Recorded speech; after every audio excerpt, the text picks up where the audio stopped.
A Sick Day for Amos McGee, written by Philip C. Stead, illustrated by Aaron E. Stead.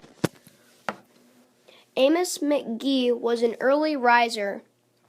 Every morning when his alarm clock clanged, he swung his legs out of bed and swapped his pajamas for a fresh, pressed uniform.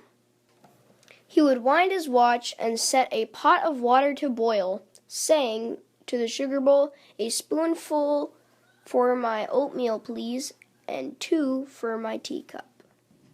Belly full and ready for the work day, he'd amble out the door. Every day, Amos waited for the number 5 bus. "Next stop, City Zoo," the bus driver would call. 6 a.m., right on time, he'd reply. Amos had a lot to do at the zoo, but he always made time to visit his good friends. He would play chess with the elephant, who thought and thought before making a move.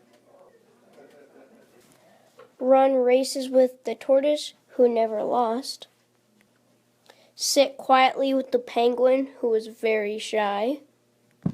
Lend a handkerchief to the rhinoceros, who always had a runny nose. And at sunset, read stories to the owl, who was afraid of the dark. One day, Amos awoke with the sniffles and the sneezes and the chills. He swung his achy legs out of bed, curled them back again, and said, "Ugh, I don't think I'll be going to work today."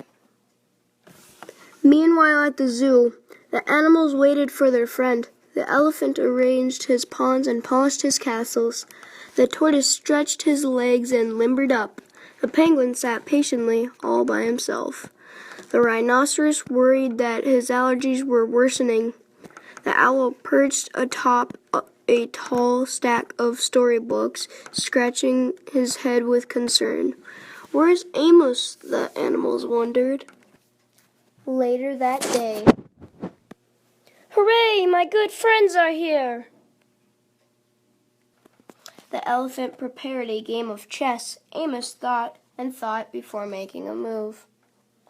"I'm too tired to run races today," said Amos to the tortoise. "Let's play hide and seek instead." The tortoise hid inside his shell. Amos hid beneath the covers.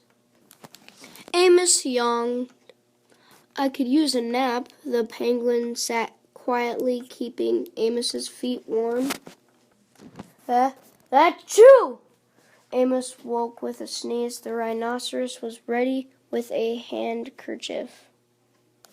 "I'm beginning to feel much better, thank you," said Amos to his friends. He swung his legs out of bed. "Perhaps we'll share a pot of tea." Amos wound his alarm clock. "It's getting late," he said. "After all, we have a morning bus to catch."